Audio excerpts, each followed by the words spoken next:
Baik, terima kasih tadi paparan pertama dari Bapak Abdul Ghafur. Selanjutnya kami persilakan untuk Pak Adi ya sebagai materi. Pak Adi lebih nyaman di depan saja.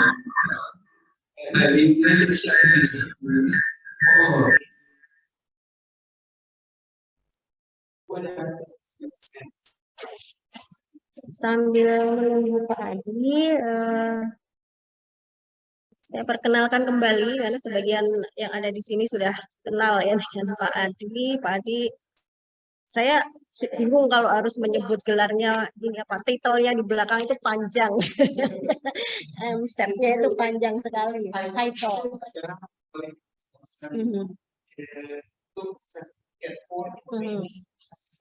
Ya. Ini sudah sampai mentok ya Pak ya, sudah sampai mentok ya. Yang tadi kita bicarakan ini bisa membuat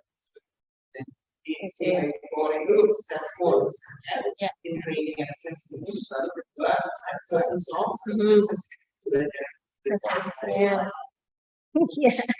Tapi secara mudah saja Pak Adi ini ahli dalam ini ya bidang apa namanya? Karena Pak Adi ini adalah CEO dan founder dari Gen International yang memang berkecimpung di bidang sertifikasi, misalnya sertifikasi untuk pembelajaran bahasa Inggris, kemudian sebagai konsultan juga ya Pak Adi, sebagai konsultan salah satunya dalam pelaksanaan apa itu Pak, sekolah penggerak ya Pak ya, program sekolah penggerak, kemudian IBL juga, ya jadi memang komplit ini keahlian dari Pak Adi. Nah, Pak Adi di sini akan memaparkan mengenai OB. Tadi sudah disinggung oleh Pak Ghafur bahwa bagaimana aplikasinya, penerapannya nanti Pak Adi yang akan lebih jelaskan lagi, memberikan contoh mengenai aplikasi dari OB. Silakan Pak Adi.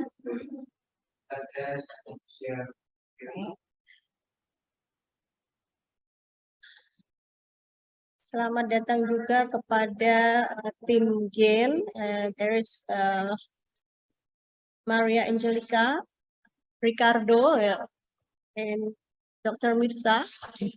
Dr. Mirsa masih ada di jalan ya? Jalan. Ya. Ted is your team too? Ted? Okay, oh ya. That was the previous correct. Yeah. Oh. Yeah. Ah.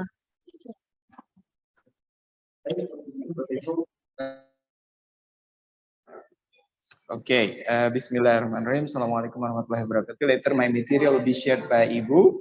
Well, I'll try to do this in bilingual, so my international team can participate, Bapak Ibu. Kebetulan kami ada tim international coming from Argentina. Welcome to Maria Angel Cayanes. Maria Angel Cayanes is our president and regional director for GAIN in South America region. She's based in Argentina in Salta. Dia berbasis di Argentina di Salta. Lalu welcome to Dr. Ricardo Villegas. He is our president and regional director for GAIN in North and Central America. Jadi GAIN di Central dan North America berbasis di Meksiko. That's Dr. Ricardo. And I would like to welcome Ibu Dr. Mirsa, our approved center director at University of Warmadewa, Master of Linguistics di Bali. Ibu Dr. Mirsa, thank you for joining. And then I would like to welcome also Pak Teddy. Pak Teddy is our Business Development Director at GAIN Jakarta, headquarter in Jakarta. Thank you for joining, Pak Teddy. And certainly all of the participants and also the leaders of UNES Prodi French Study Program. Ini program studi bahasa Prancis, yes. Pak Dr. Saifuddin, Ibu Yani, dan Bapak Ibu dosen yang sangat saya hargai. Thank you so much for your time, and I really appreciate the time given to me to share a little bit about the concept of the OBE, but also at the practical side. Jadi OBE itu diterapkan in foreign language teaching. bagaimana sih pembelajaran bahasa asing menerapkan OBE gitu Bapak Ibu ya. Well, before that, saya sebetulnya mau meluruskan dulu sedikit. Setelah after I've been looking at all the references about OBE, they are always interconnected with PBL, with SCDL, and CBE. Jadi Bapak Ibu nih, OBE ini rupanya selalu terhubung-hubung. Mau di gimana pun juga dipisah-pisahkan tuh tetap terhubung-hubung dengan CBE, Competency Based Education, pendidikan berbasis kompetensi. The second, SCDL, Student Centered and Differentiated Learning, masih ada hubungannya itu. Dan ketiga, PBL, Project Based Learning. Jadi rupanya kalau mau dilihat, if you would like to see all the macro picture of OBE, maybe we can just combine all. Jadi kita gabungkan tiga-tiganya. Jadi we can combine competency based education. Ya, jadi kita gabungkan nih Bu, competency based education, lalu PBL dengan SCDL. Kira-kira kalau digabung-gabung tuh ujung-ujungnya jadinya OBE. Nah, cuman bagaimana sih implementasinya gitu Bapak Ibu ya. Tapi sebelumnya sudah bisa Ibu masuk? Oh belum? Oke. So let me start. My name is Adi Cerman, Bapak Ibu sebelum lupa. And di GAIN saya adalah dibilangnya katanya founder, pendiri, tapi padahal saya hanya bagian kecil dari GAIN bersama teman-teman di seluruh dunia. We are all together with all the educators from around the world who are thinking about the same thing, how to make education become practical. Jadi idenya itu bagaimana membuat pendidikan ini jadi praktis Bapak Ibu, supaya the idea of our students learning in university, they can directly go to the real world. Jadi dari kampus keluaran tadi itu luarannya mereka bisa langsung masuk dunia kerja. Kira-kira gambarannya gitu. Karena isn't that what we are aiming for? Bukankah itu yang kita harapkan Bapak Ibu ya? We want the students when they finish, when they graduate, if it is in French study program, kalau tadi lihat profil lulusan berarti ada yang mau jadi owner, mungkin barangkali lembaga pendidikan kalau kewirausahaannya, lembaga pendidikan bahasa Prancis, kan bisa jadi profil lulusan kita itu Bu ya. Jadi bisa menjadi itu, atau mau menjadi guru bahasa Prancis in foreign language schools. Maybe the outcome of our graduates, they can become the owner of a French language school, or they can be the trainer or the teacher of French language classes. And also maybe they can become interpreter or translator. Jadi all of this actually can be the outcome. Cuman pertanyaannya dulu Bapak Ibu, maybe anyone could share with me a little bit quickly between the outcome and the output, the difference. Nah ini bedanya aja dulu Pak, yang paling gampang Bapak Ibu. If you can share a little bit the differences between output and outcome. Which comes first? Nah ini mana yang duluan? Output dulu atau outcome dulu? Anybody? Mungkin boleh Bapak Ibu kalau ada, it's okay. Kita di dalam ruangan, ini bisa langsung sambil yang di also the one in the online, they can also participate. If you have any ideas the difference between output and outcome, itu kalau gampangnya yang paling mudah tuh output dengan outcome membedakannya bagaimana Bapak Ibu? Kalau dari konteksnya French study program kita di jurusan bahasa Prancis. Outputnya yang mana, outcome-nya yang mana?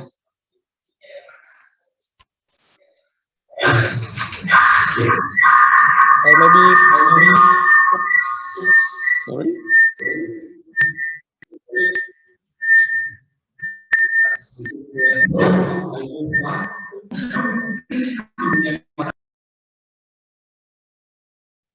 Yeah, so output, okay.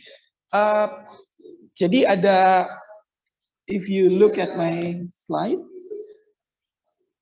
kebetulan saya tidak bisa munculkan langsung, unfortunately. Ya, karena saya ini nggak masuk ke apa namanya ke laptop. Ini dari tadi saya diminta sign in authentic gitu. Jadi saya ada, ini tetap nggak masuk Bu ya.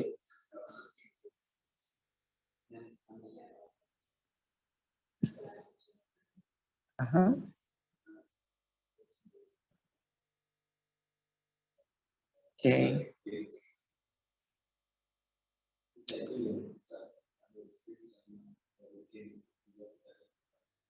Okay.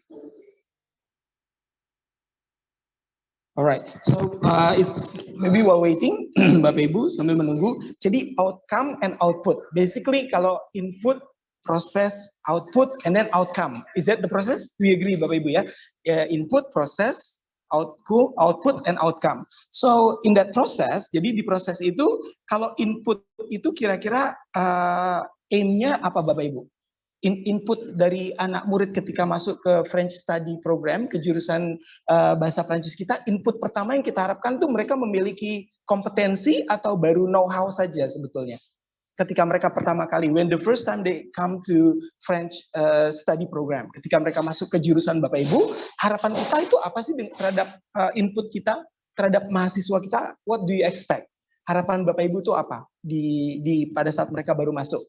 Biasanya apa yang kita harapkan? KSA-nya sudah ada, knowledge, skills, dan attitude-nya, atau biasanya mereka baru datang dengan knowledge-nya dulu? Atau bahkan knowledge-nya pun juga belum? Bahkan belum. Okay, so they don't even the knowledge sometimes, right? Jadi dari KSA mungkin kalau target pertama input itu paling tidak apakah langsung diberikan tiga-tiganya, we give them KSA directly ketika pertama kali masuk. Jadi Bapak Ibu punya background profile of your intake, students intake sudah ada belum Bapak Ibu? Iya. Latar belakang. Biasanya setiap tahun itu antara 30 sampai 40% itu mereka sudah pernah belajar bahasa Prancis. Oke. Dan yang sisanya 50-60%. Belum ya. So why are they interested, Pak? Biasanya ketahuan nggak kenapa mereka tertarik ingin belajar bahasa Prancis? Kami juga membuat satu siap. Oke. Ingin Prancis, ingin mendapatkan beasiswa Prancis, itu menjadi pengajar Prancis. Kami sudah mendaftar ya tahun sudah. Okay, so it means that there are some basic information that you already have ya Pak, for your learner's profile. Jadi pertama kali ketika mau bicara OBI Bapak Ibu, the first step that we need to find out is the learner's profile. Jadi langkah pertamanya, jadi sebelum pembelajaran dimulai, input, proses, output, maka sebelum input ada pre-input Pak, which is learner's profile. Jadi the first thing that we need to find out is about learner's profile. And the learner's profile ideally assess 3 elements. Karena kan ujung-ujungnya nanti kita pengen punya outcome-nya juga dari 3 elements, yaitu K, S, dan A. Jadi ketika kita membuat questionnaire atau Google Doc yang berbasis OBE-nya nanti Pak, dan itu biasanya berhubungan dengan CBE, Competency Based Education-nya. Biasanya ada 3 elemen, K, S, A. Knowledge, skills, dan attitude-nya tetap harus dimunculkan. Jadi usually they call it preliminary questions atau preliminary survey. Jadi ketika kita ingin dapat murid nih Bapak Ibu, supaya nanti ini ngeling. Karena ketika bicara OBE itu dari anak masuk ke kita, ketika proses belajar dan keluar, itu kan harus inline. They must be all connected. So that's why the challenge for us, we need to make sure that when you make the preliminary review or the preliminary questions, ketika kita mencari input kita ini, preliminary questions-nya adalah harus juga berbasis KSA. Knowledge assessment-nya ada, jadi initial assessment-nya itu di K-nya ada, elemen knowledge-nya ada, lalu S, elemen skills-nya ada, dan ketiga A-nya, elemen attitude.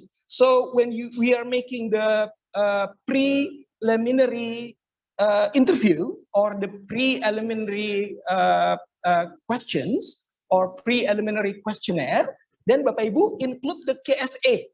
Jadi KSA-nya di-include Bapak Ibu ya. Which is knowledge, skills, and attitude.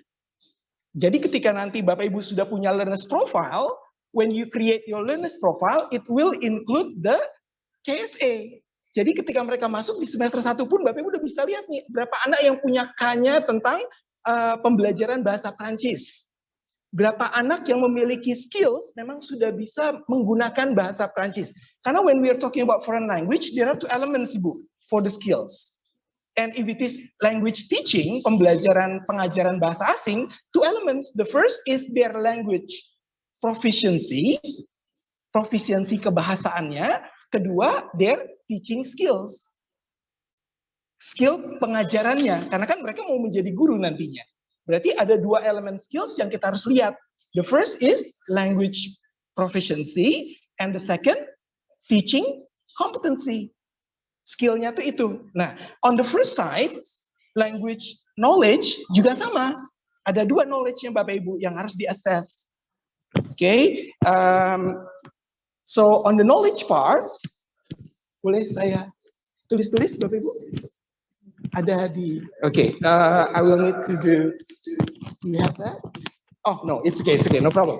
Jadi K-nya ada, kan KSA Bapak Ibu ya, ketika kita membuat preliminary interview atau preliminary task untuk merekrut anak-anak murid kita masuk, itu berarti sudah juga OBE based, berbasis outcome based.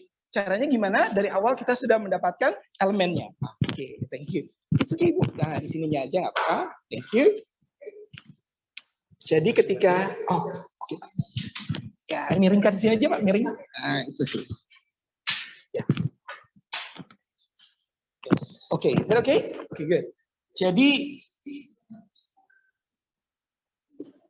input, process, output, outcome. And before input, there is pre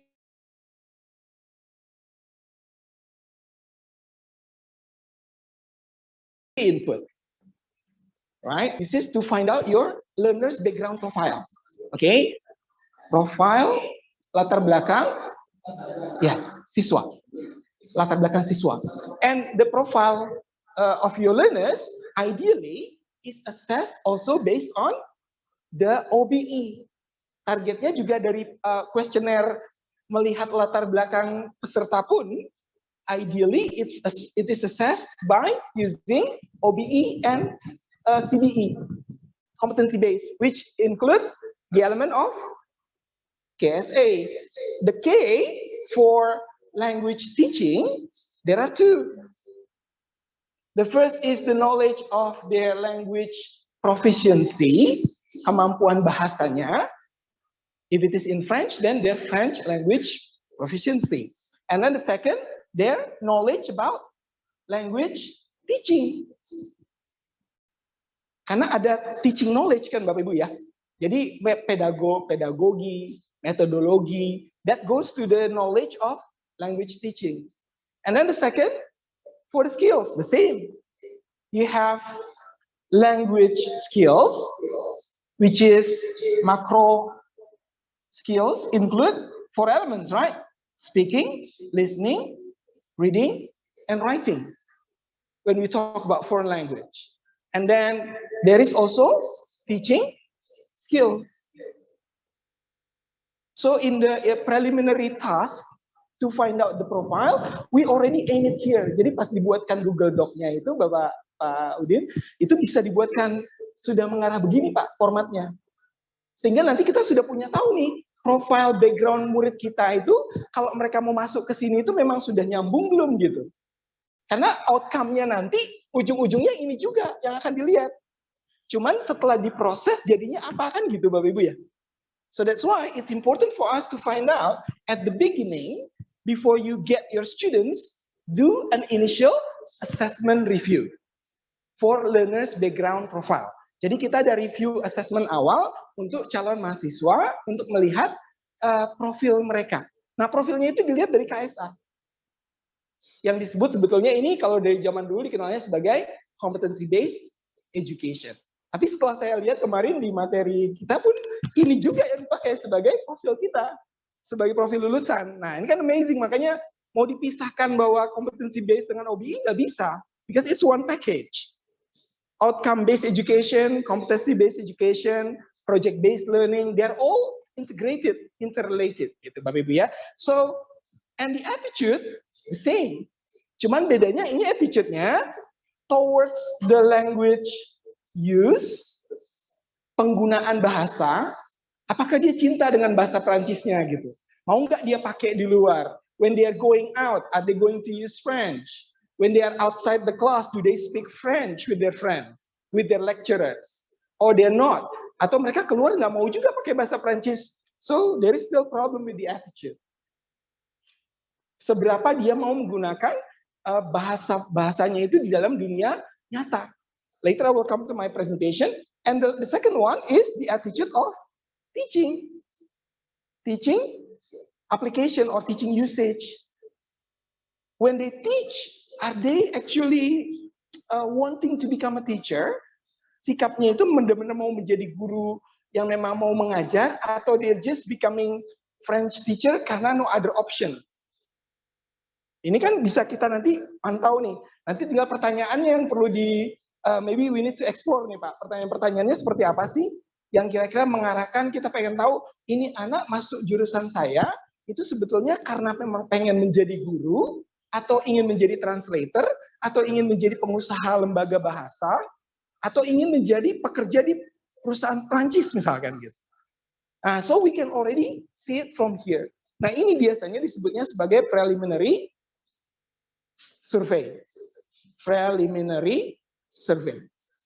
Yes Pak, please. Misalkan kalau yang learning Proficiency, language proficiency. itu ada kaitannya dengan language skill itu enggak, pembedaannya di mana?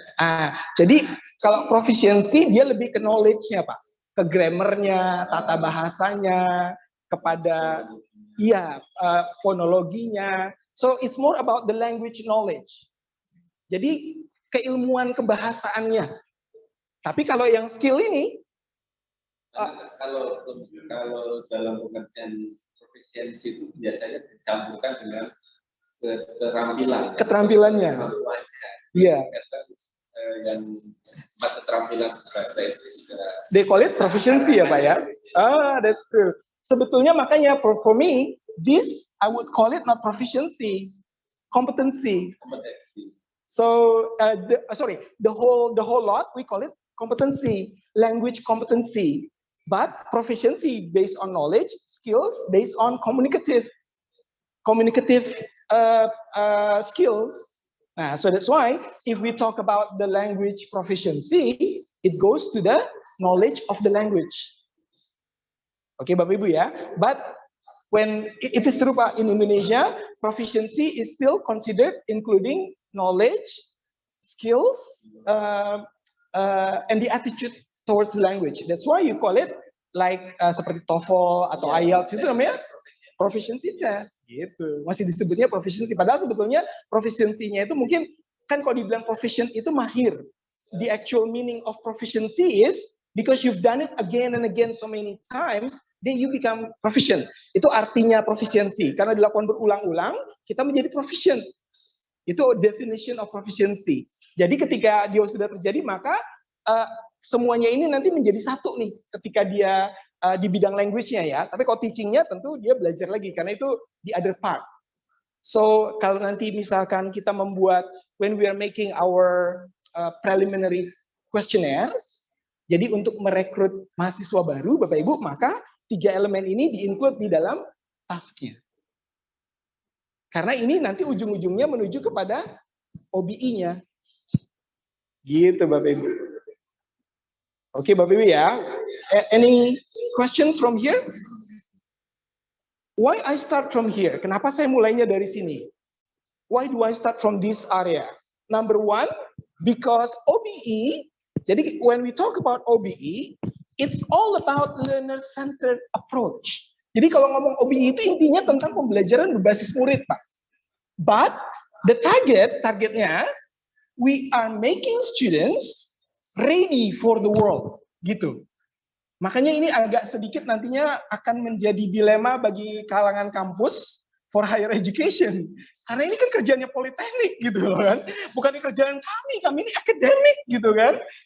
Iya, jadi link and match-nya nih yang mau digabungkan. I understand because saya dulu kalau Bapak pernah dengar LP3I, ada namanya LP3I. Saya kebetulan dulu kajur bahasa Inggris di Indonesia untuk LP3I, dan itu mereka dari zaman dulu sudah menerapkan link and match itu waktu zaman Pak Prof Wardiman masih mencanangkan link and match gitu. Jadi makanya sekarang dia jadi politeknik tuh, dia nggak mau jadi universitas karena dia masih ingin basisnya di applied. knowledge, applied skills, applied attitude gitu. Jadi applied competency, kompetensi yang diaplikasikan. Oke, so that's the challenge Bapak Ibu ya. But now my question is, Bapak Ibu, ikhlaskah nanti when we talk about making what is this? Outcome based education, it means you must include skills in your classroom. Jadi kita harus memasukkan skillnya. Skill itu artinya apa? Maksudnya bukan cuma skill dalam komunikasinya, tapi juga teaching skill, gitu kan? Ada language skillnya, dan itu memang harus bisa related to real world, gitu. Jadi dia harus nyambung dengan real world. That's the challenge, Bapak Ibu. Ini tantangannya kita nih, ketika bicara sebagai OBE practitioner. Jadi kalau mau menjadi outcome based education practitioner, Bapak Ibu harus ikhlas bahwa di kelas nanti you are ready to make your students, okay, kamu nanti semua harus siap ya mengajar langsung ke kursus dekat sini gitu. Harus bisa mengajarkan bahasa Prancis kepada mungkin ada lembaga bahasa asing di sini kerjasama, ajak bikin program bahasa Prancis di situ. Dia ngajarin bahasa Prancis untuk introduction misalkan. Karena itu the idea of OBE. Atau nanti ada business translation. Mereka mulai disuruh, ayo kamu mulai masuk ke dunia kerja yang bisa mentranslate bahasa Prancis misalkan gitu. Jadi maksudnya memang makanya di semester 6 kan di dalam kurikulum kampus Merdeka ada mereka mulai pergi keluar. Betul ya Bapak Ibu ya? Mereka keluar supaya mereka bisa menerapkan ini Bapak Ibu maksudnya. Apa yang dipelajari bisa dipakai di real world gitu ya. Cuman ini saya paham bahwa di kalangan kampus ini menjadi sebuah dilema hati. Soalnya aduh kok aku harus ada gini.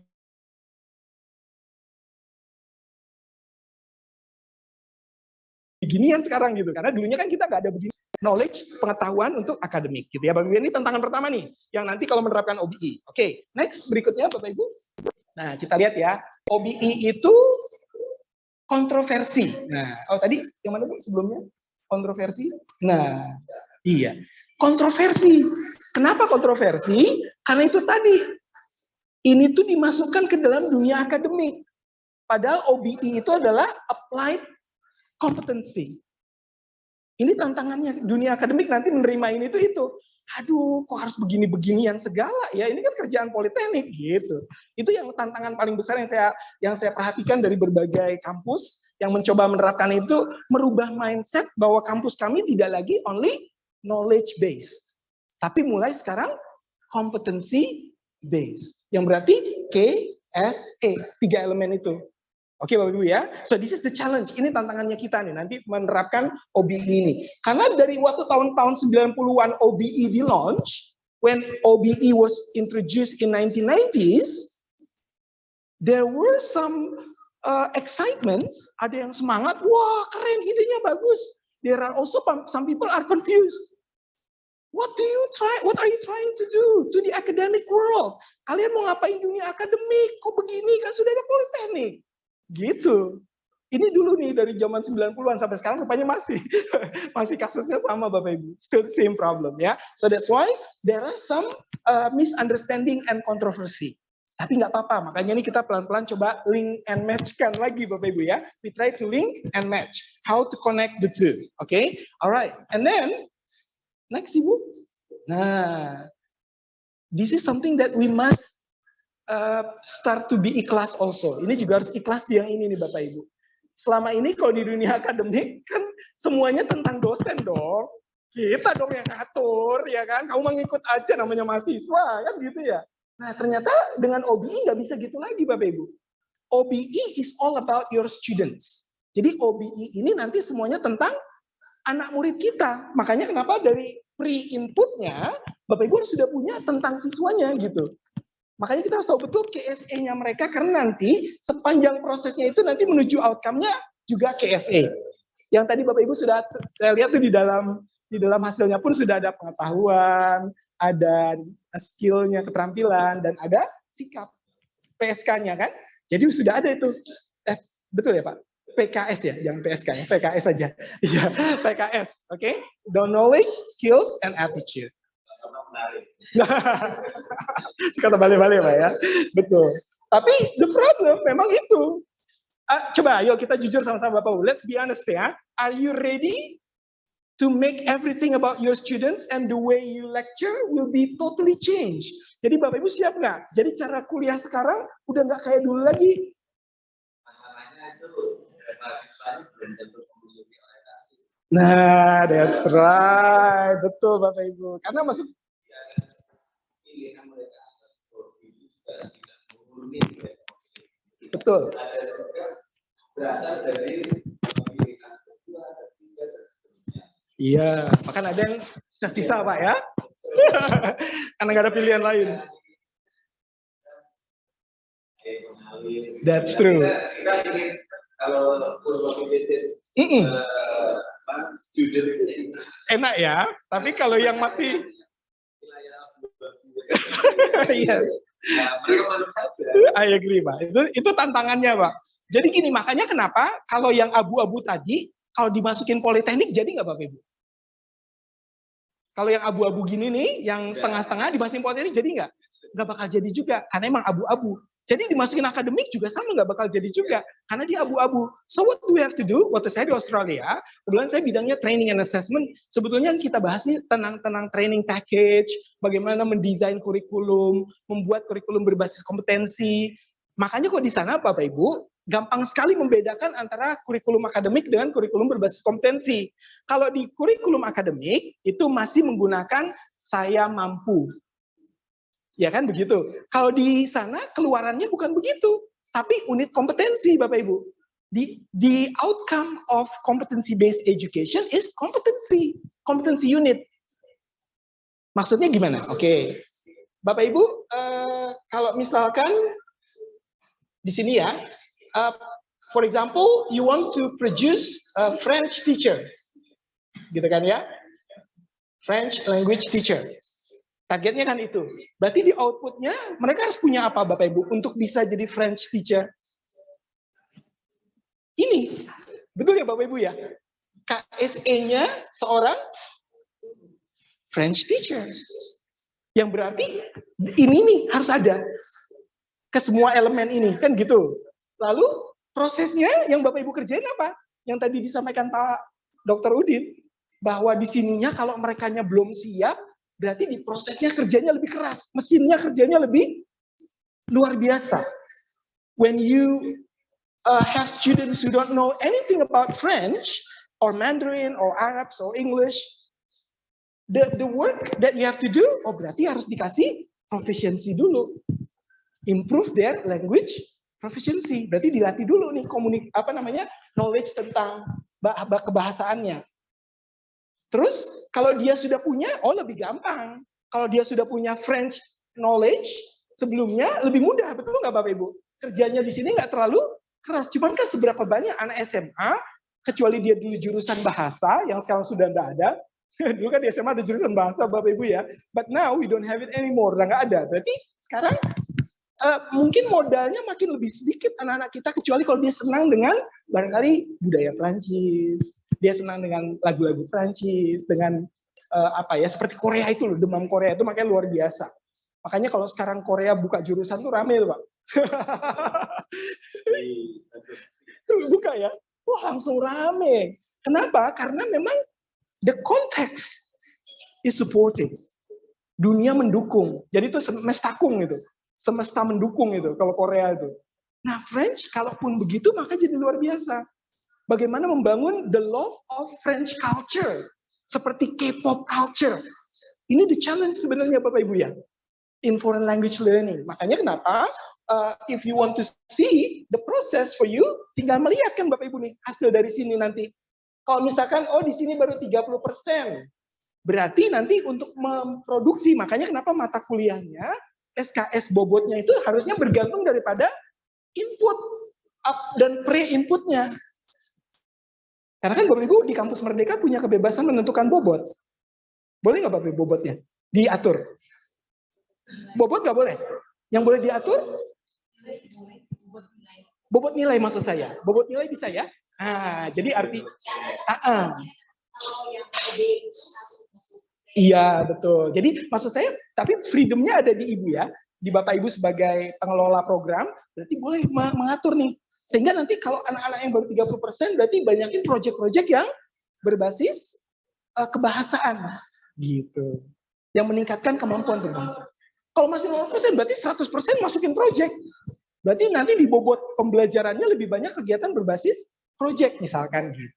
Yang mengarah aims to the language development. Mengarah kepada target pengembangan bahasanya. Oke ya. Jadi Bapak Ibu, you can see proses ini ideally following your input. Kan begitu Bapak Ibu. Karena your input will be your learner's profile. Jadi si input itu menjadi learner's profile-nya Bapak Ibu nih. Oh, jadi murid kami itu kayak gini di jurusan kami gitu. Oh, ternyata knowledge-nya baru 30%, 0 sampai 30% lah. Berarti kami harus kerja di 70%. So in the process, mata kuliah mana yang mensupport 70%? Can you see Bapak Ibu? So when you design your curriculum, ketika Bapak Ibu mendesain curriculum, you will support the minimum condition of your input. Jadi, ya Ibu, please. Silakan Ibu. Apa bisa ditanyakan bahwa setiap angkatan itu punya berbeda berdasarkan. Jadi ini differentiated learning nih Bu, Bapak Ibu ya. Jadi pernah dengar Bapak Ibu ya? Differentiated learning. Ibu Aisyah already did that last time in Bali. Jadi makanya sebetulnya pembelajarannya nggak apa-apa kurikulumnya sama, pengajarannya nanti ada differentiated learning. Jadi Bu menghandle anak yang 30% dengan yang 20%, dengan yang 10% beda.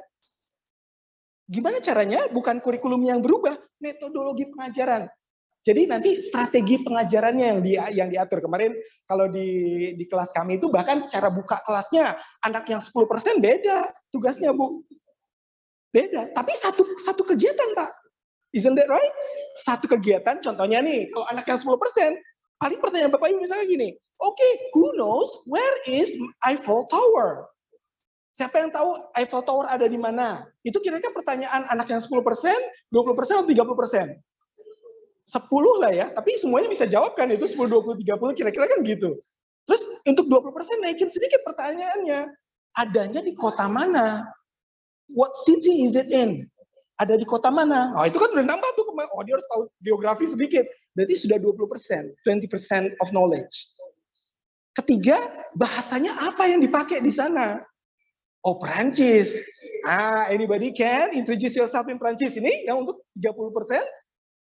Gitu. Jadi satu kegiatan tapi ada 3 bentuk pertanyaan. Nah ini ada di SCDL kemarin yang di opening. Nanti tanggal kita ada lagi Bapak Ibu nanti boleh ikutan ya Pak Udin Bu, please Bu ya nih ya nanti boleh ikutan. Pokoknya itu karena itu arahnya ke sana Bapak Ibu. So when we talk about OBE inilah yang saya bilang tadi the challenge. Apakah dosen kita mau repot-repot dengan ini semua? Kan ini repot. To be honest, very repot. Why? It's going to be very complicated, but we will make it down to earth karena contohnya sudah banyak. Kita akan bikin jadi mudah, tapi we are willing to adapt and adopt. Kitanya harus mau mengadaptasi dan mengadopsi. Gitu Bapak Ibu ya. Oke, jadi kebayangkan Bapak Ibu. Jadi prosesnya nanti ada apa di sini? Ada student centered learning, ya kan? What is it? Differentiated learning. What else? Project based learning. Team based learning. What else Bapak Ibu? CAS method. Ini prosesnya yang Bapak Ibu lakukan. So this is differentiation. Jadi diferensiasinya nanti ada di sini. Nah ini kan kalau ini berarti adanya di para dosen. Tinggal kurikulumnya yang mendesain. Berarti ada 2 kan? Ada ini mah strategi pembelajaran, gitu kan? Kalau yang nanti yang standarnya patokannya mengacu kepada CPMK dan CPL. Gitu Bapak Ibu. Can you see the structure?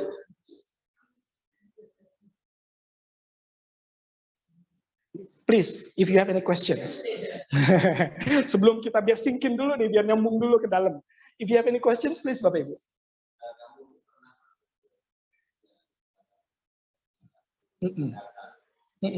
Perbedaan prestasi yang diberikan, tapi kita sudah dari awal Oke. memang agak buat gampangnya saja bahwa dengan pencapaian IPK sekian itu nanti dorongan naik.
Tidak mengadopsi di Domain High. Bagaimana bisa mengadopsi nanti semua hidungnya semuanya ada di sini. Kan ketika menerapkan ini supaya bisa menjadi praktek itu gimana caranya? Tidak dosen yang menggunakan strategi pengajarannya, gitu. Nah makanya nanti perlu ada barangkali semacam study, lesson study, kalau misalkan bisa ada lagi seperti itu. Classroom action research, apa PTK, itu penting Bapak Ibu, karena itu nanti akan mensupport bagaimana pembelajaran itu bisa kelihatan menjadi lebih efektif untuk siswa-siswa. Ya, nah jadi memang this is the challenge. Oke, ini boleh lanjut, Ibu? Nah, now kalau kita lihat lagi apa yang harus ada mungkin invite Maria or Ricardo is here ya. Maria, are you with us still? Maria is still with us. Okay. Yes, I am here. Okay, good. Thank you, Maria. I couldn't, Maria, hear. Dr. Lisa and Ricardo. Please, I cannot hear you properly. Oh. Can you, yes, be near or, because I cannot hear you properly. Okay. Can you hear me? Now, yes. Okay. All right, Maria. Maria is a Spanish teacher and English teacher. Yeah. So Maria, when you talk about making the students to learn a foreign language, what do you anticipate when they are? What do you anticipate? Now there is a rebound of the sound. So please, if you, I don't know. Wait, there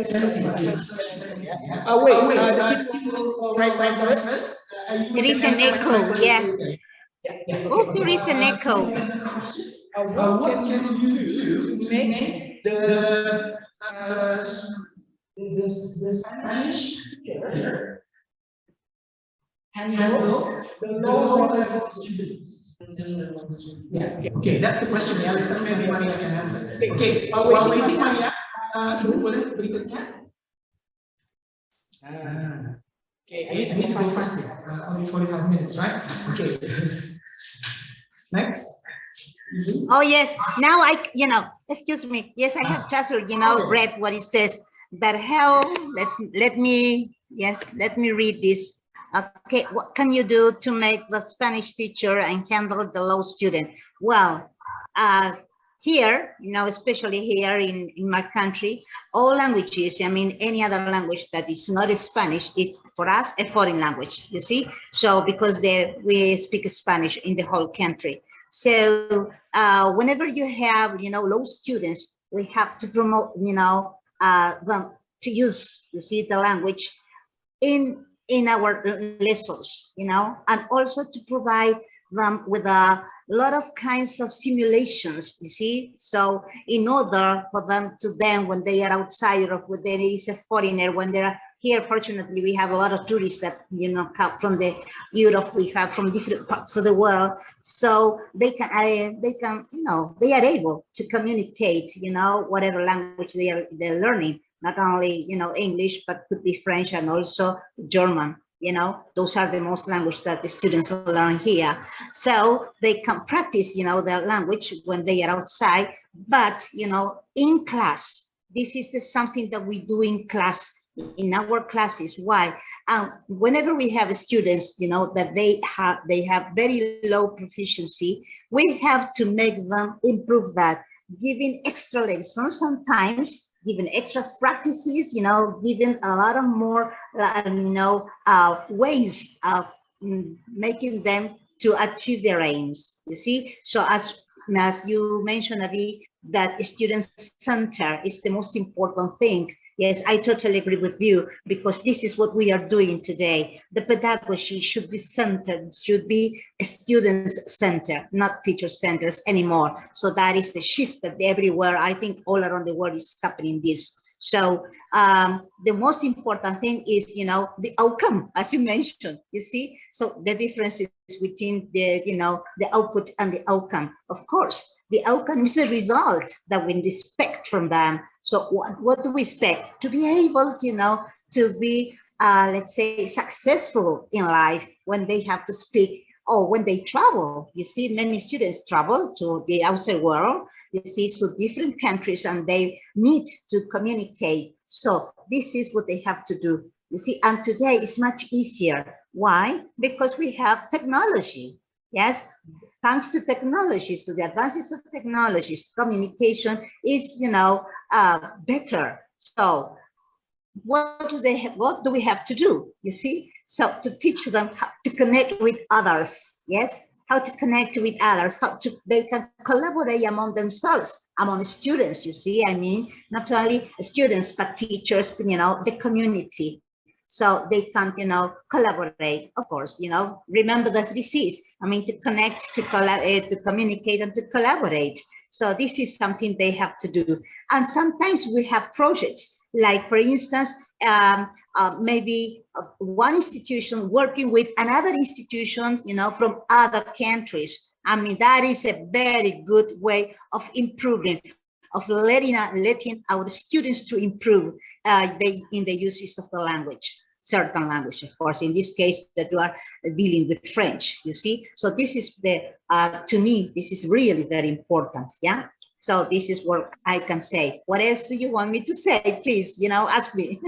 Yes. Thank you, Maria. Thank you. So tadi disampaikan Maria, Bapak Ibu, jadi memang ketika kita ingin mengakomodir kapasitas murid yang berbeda-beda ketika mereka masuk ke jurusan kita, mahasiswa di sini, konteksnya berarti perlu ada beberapa elemen yang perlu dilakukan. Ada, kalau tadi biasanya namanya 3C. Ya, 3C itu apa? 3C itu menjadi salah satu motonya game sebenarnya. Kita sebut namanya connect, communicate, and why is this three? Karena ketika anak-anak yang lemah itu di-connect dengan anak-anak low, anak mid, maka dia pelan-pelan anak low nanti kan dia masuk ke level mid. Gitu Bapak Ibu ya. Yang kalau kita kenal sama ini dengan istilah peer tutoring, tutor sebaya. Kan istilahnya itu sering kita dengar. Strateginya gimana? Jadi connect mereka. Jadi menghubungkan antara yang low dengan mid dengan high. Gitu. Nanti kalau perlu sekali-sekali low with high jadi satu. Itu yang nantinya makanya individualnya di pembelajaran differentiated learning-nya itu bisa dikolaborasikan.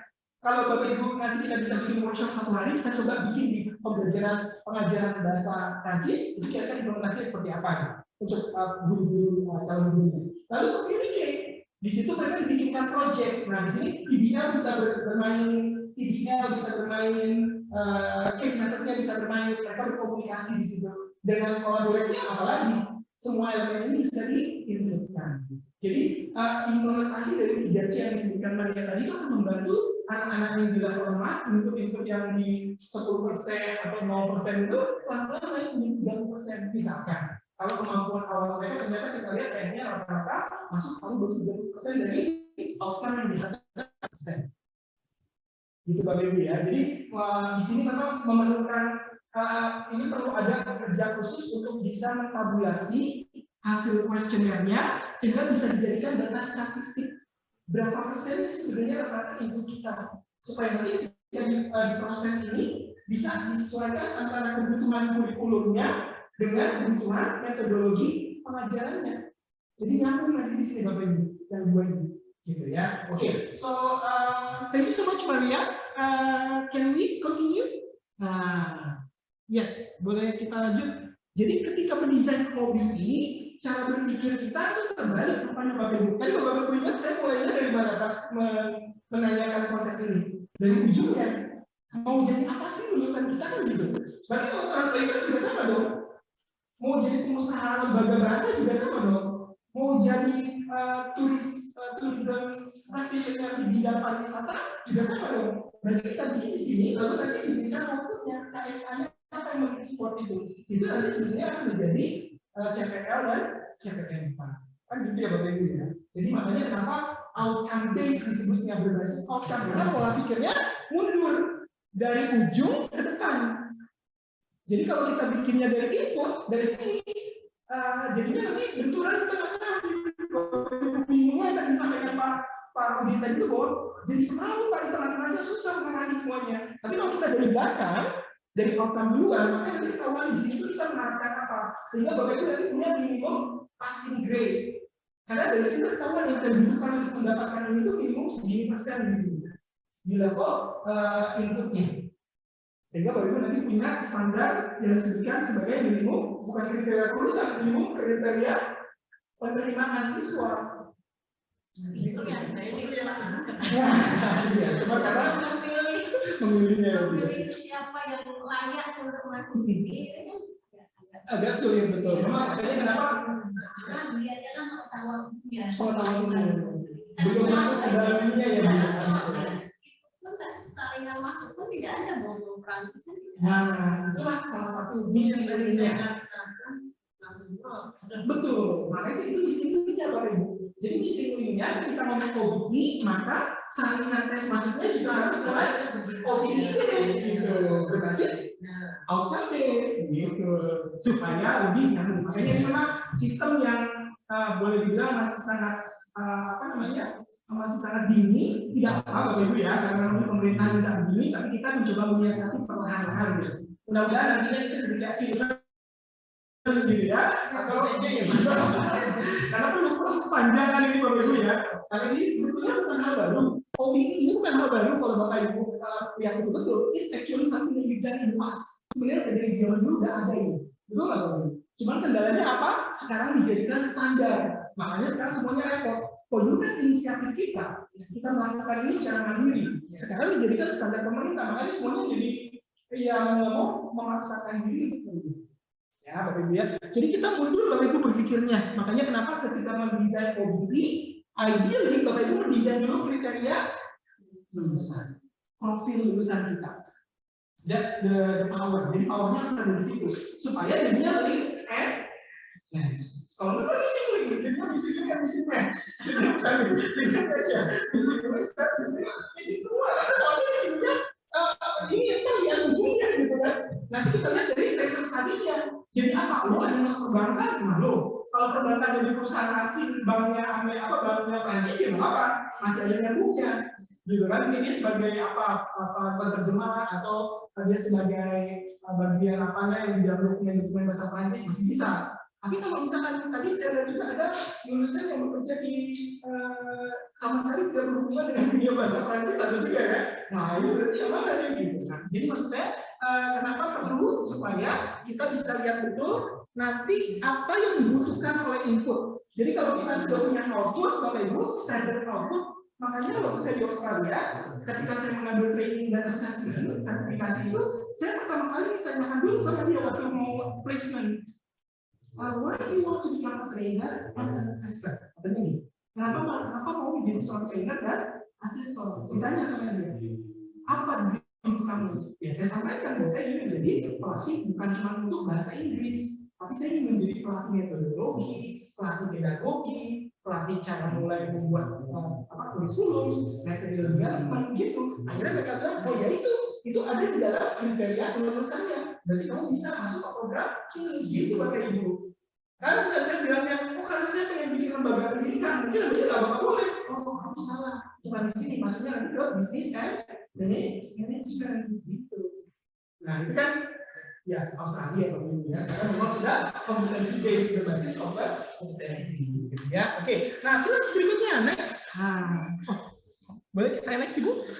Oh ya, nextnya. Nah ini kita lihat lagi ya. Oke, Nurdin, help me type down what I'm saying on the chat box so people can keep up with my information. Please pay attention on the chat box. So when what I'm saying, put it there in English, yeah, and also you can help. Yeah, what I'm saying, put it on the chat box so people can hear me. Alright, now, emphasisnya OBE di mana Bapak Ibu? Nih, jadi kalau Bapak Ibu lihat, beginilah kira-kira nih kalau tadi dibahas apa sih output sama outcome bedanya gitu ya. Ujung-ujungnya gini. Jadi tadi saya tanya input itu dia levelnya apa sih? Nanti baru sampai di knowledge-nya, baru tahu aja gitu. Itu biasanya di sini nih Bapak Ibu. Jadi tahap pertama biasanya di sini. Tahap keduanya pas mereka diperkenalkan baru mulai understand. Adanya di mana Bapak Ibu? Di sini di proses. Gitu. Pada saat mereka belajar di sini baru mulai memahami. Kan itu prosesnya. Kalau dia semakin cepat pembelajarannya, semakin kuat pemahamannya. Nah, ketika kita sudah paham, kita mau lihat outputnya ada di mana Bapak Ibu? Demonstrate. Apa yang demonstrate? KSA.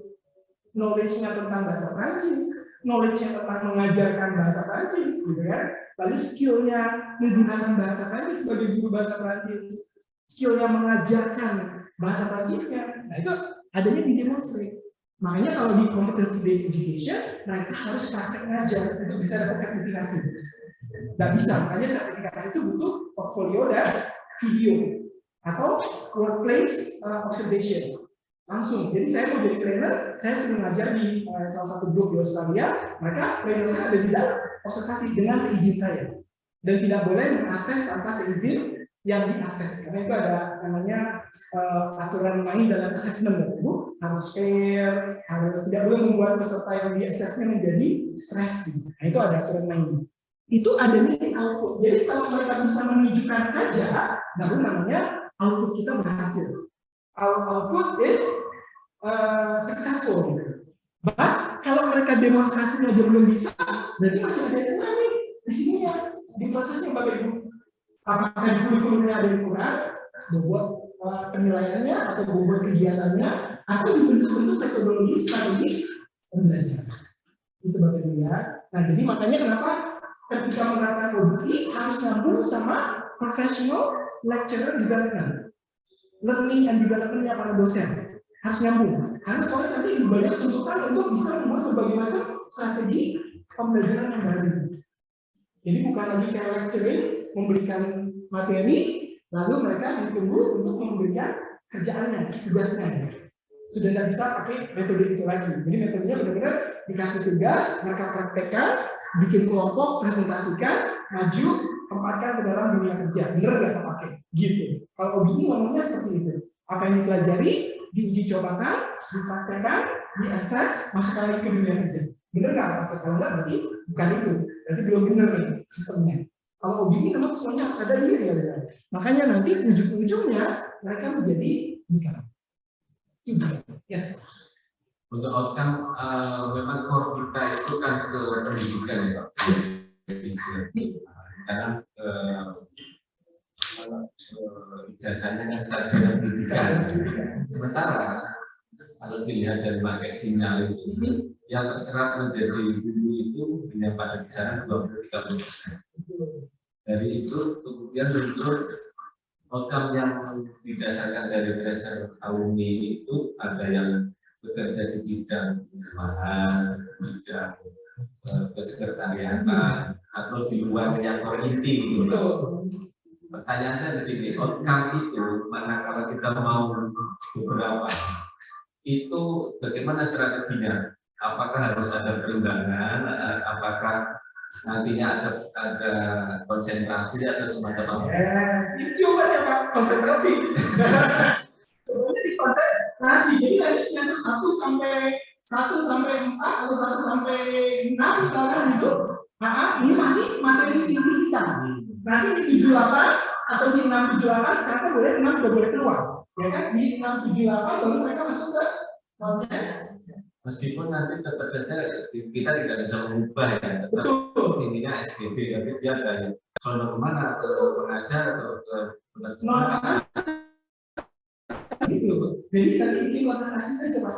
Dia akan menuju kepada apa yang memang ternyata pada hasil research tadinya memang begitu. Produk-produk kita ternyata memang banyaknya outcome-nya, outcome based. Ternyata banyak yang tadi di luar non kependidikan. Tapi ada juga strategi yang mau memperbesar porsi pendidikannya Pak. Berarti apa? Lembaga membantu lembaga pendidikan kita membantu terbentuknya lembaga-lembaga bahasa Prancis yang banyak, seperti lembaga bahasa Inggris. Dibikinkan kursus-kursus atau training bahasa Prancis yang nantinya ini hubungannya sama pemerintah harus banyak bekerjasama dengan Prancis dan dijadikan bahasa Prancis sebagai K-French. French pop, bukan K-pop gitu, tapi dibikin pop jadi sebuah pop populer fenomenon gitu. Fenomena baru tentang budaya Prancis yang disukai oleh anak-anak. Sehingga mereka itu mengajarkan anaknya tentang ya mungkin ujung-ujungnya bisa mereka jadi guru.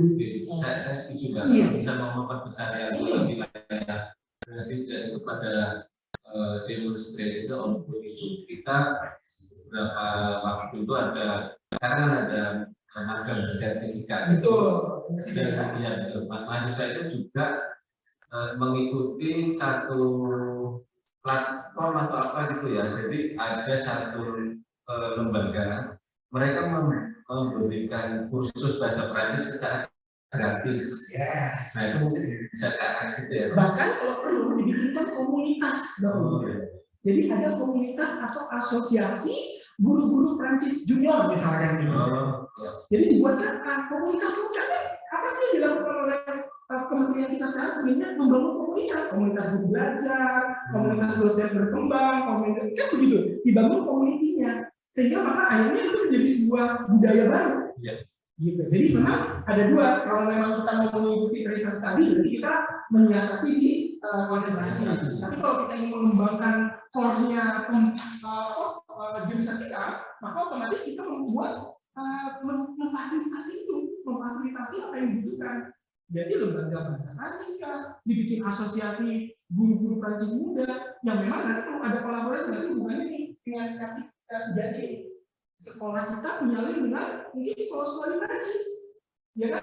Lalu bisa dibikin exchange Indonesia Prancis exchange seperti kami sekarang di Bali mengembangkan dengan Korea dengan Argentina. Mereka nanti exchange itu keren. Kita belajar di sini belajar Spanyol, nanti dari sini dikirim ke sana belajar sampai gitu buat itu. Memang ini ekstra kerja tapi adanya di mana? Di bagian kerjasama. Gitu Pak. Di bagian kerjasama nanti antara jurusan kita dengan di program dunia. Jadi strateginya untuk memperbanyak ini dengan membangun tadi lembaga-lembaga lembaga bahasa kayak membangun lembaga bahasa asing atau kerjasama kita atau dengan UPT lembaga bahasa kita. Kalau perlu anak jurusan bahasa asing lulus langsung bisa masuk jadi guru di UPT. Jadi kalau ada yang seperti itu baru. Kalau enggak dengan French itu yang Jakarta? Iya, TV ya. Ya apa itu? Institut Francais. Nah itu juga. Ya kan, jadi ngeling ke situ. Bahkan anak-anak yang mau belajar ke Prancis, misalkan mau ngambil S2 di Prancis, dia bisa nih menjadi anak-anak. Jadi itu Pak, dibuatkan marketnya, dibuatkan industrinya maksudnya. Nah ini memang tantangannya kita kalau mau membuat outcome based, tapi nggak apa-apa pelan-pelan. Seperti yang kita lakukan ini, dulu pisau saya membangunnya Pak. Siapa yang mau pisau di Indonesia? Nggak ada Pak. Saya pulang dari Australia masuk Indonesia, saya kenalin pisau. Baru semuanya nge-play pisau. Tapi pertama kali saya lakukan, saya deal dengan DKI Jakarta dulu. Dengan dinas pendidikan, semua guru yang RSBI, dulu RSBI Pak ya. Yang bisa saya pisaukan dulu. Katanya internasional, tapi sertifikatnya nggak jelas gitu kan. Nah, kan bingung. Akhirnya diterima dan itu menjadi standar di Indonesia. Makanya banyak sekarang pisau-pisau itu diperkenalkan.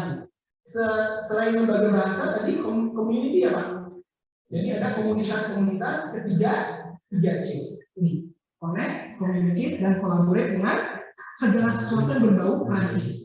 Sesuatu yang berhubungan dengan budayanya, bahasanya, industrinya, gitu. Jadi memang kita memfasilitasi. Tapi ini sebenarnya harusnya bukan effort dari kita saja. Harus semua asosiasi jurusan bahasa Prancis Indonesia harus mau berkolaborasi. Tapi sekali lagi, karena ini pemerintah yang punya hajat, kita pelan-pelan kita dukung menuju ke sana, Bapak Ibu ya, pelan-pelan ya. Oke, good, let's go. Nggak banyak, ini cuma paling sedikit lagi. Nah, yang harus difokusinnya apa dong Bapak Ibu? Yang harus difokuskan, output. Harusnya ini nanti, kalau saya bilang harusnya agree, bukan predetermined. Agree oleh siapa? Oleh stakeholder jurusan bahasa Prancis. Jadi output KSA-nya ini yang ngedesain harusnya bukan dosen. Betul nggak Bapak Ibu? Industri, stakeholder, pemakai. Kan mereka yang memerlukan ini. Gitu harusnya. Jadi kalau kita yang memutuskan, kan kita bukan memakai mereka. Kita produsennya. Harusnya membuat KSA-nya ini, learning output-nya harusnya agree. Disetujui, bukan predetermined. Kalau predetermined ditentukan, ini yang terjadi. Makanya ada missing. Apa yang dibutuhkan industri tidak nyambung dengan apa yang kita persiapkan. Makanya kenapa saya tanda titiknya agree, harusnya disetujui oleh siapa? Stakeholder jurusan bahasa Prancis, Mandarin, Arab, Spanyol. Jadi memang ada hubungannya gitu. Sehingga tidak missing link kan. Kalau saya kan belum masih missing link yang missing match gitu ya. Tidak apa-apa. Kalau kan nanti jadi link match gitu kan. Pelan-pelan nggak apa-apa dulu ya. Kedua, outcomes yang ingin dicapai. Outcomes ini dapatnya dari siapa Bapak Ibu? Kalau outcomes ini dari para komunitas-komunitasnya. Nih, apa sih rata-rata yang ingin mereka tuh yang keren jadi seorang yang bisa bahasa Prancis atau jadi guru Prancis itu kerennya apa? Kalau kayak kami di Sol, kami tuh kalau punya seksi Sol itu bangganya luar biasa nih Bapak Ibu. Karena saya bisa keliling dunia 5 benua, 40 negara, 8 kali online. Kan kebanggaan jadinya. Saya mentraining dosen, mentraining apa di luar negeri, nggak ada yang berani komplain. Karena di Sol saya diakui. Saat di Sol saya itu yang C4 di Sol itu diakui di dunia. Gitu. Makanya saya kemana aja, alhamdulillah nggak pernah yang usir. Gitu. Oh siapa kamu gitu. Karena ada kebanggaan. Kalau di sini, what makes them feel proud? Apa yang bikin bangga jadi guru bahasa Prancis gitu? Ada nggak benar? Sertifikasinya itu ya? Bukan ya. Kalau bahasa Prancis sendiri kan ada kemampuan itu loh Pak yang efisiensinya. sebenarnya bukan yang profesiensi karena mencakup skillnya juga kan. Kalau profesiensi kan language skill-nya Pak. pengetahuannya Plus communication skill-nya. iya ada yang namanya dia kan mencakup 4 level. Kompetensi. Kompetensi. Kalau kami pernah meminta data dari IBI, itu profil yang diharapkan mereka, lulusan itu harus pada sampai level keempat, Pak. Oke. Jadi sudah masuk B2. B2. siapa? Sementara kalau dengan kampus merdeka semacam ini, kita jatuhnya pada B1 saja sudah. Kami di A2 yang harus saya. Iya. A2 sudah SMA itu sekarang bagiannya A2.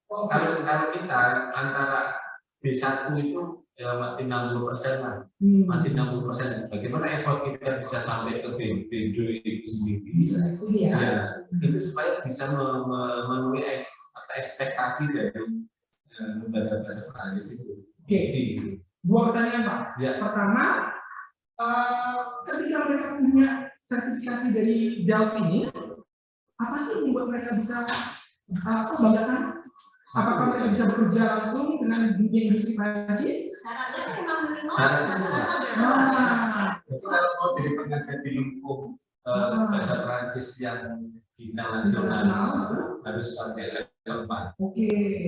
Kalau sudah mereka punya itu aja kalau dari sekian banyak lulusan hanya 20%, Pak. 10 sampai 20% kita bisa mencapai itu. Sementara yang 80% ya itu masih bisa. Berarti kalau gitu, gini Pak, coba nanti pelan-pelan Bapak Ibu ya, dicarikan mana daftar perusahaan sedunia yang betul-betul membutuhkan ini. Jadi kalau memang ada itu listnya, seperti kalau kayak saya lulusan itu dipakai di mana? Sekarang semua persyaratan pekerjaan itu disyaratkan di sosial media kalau mau jadi trainer di dunia. Dia nggak melihat, karena bahkan di Eropa sudah di-ban mengatakan native speaker only itu nggak boleh. Makanya peluang non-native speaker seperti kita jadi terbuka. Tapi syaratnya harus punya sertifikasi ISO-nya, gitu. Seperti itu pula mungkin bisa kita bangun apa namanya marketnya. Saya makanya kenapa nanti dengan PBL Center of Excellence MOB kita ini Pak, pelan-pelan kita bikin itu Pak. Kita buat komunitas ini, kita bangun proyek-proyeknya bersama. Itu yang nanti kita akan coba arahkan. Nanti kita diskusinya khusus mengarahkan ke sini. 3C-nya dengan kita dengan di Prancis, boleh kan tinggalin di Prancis.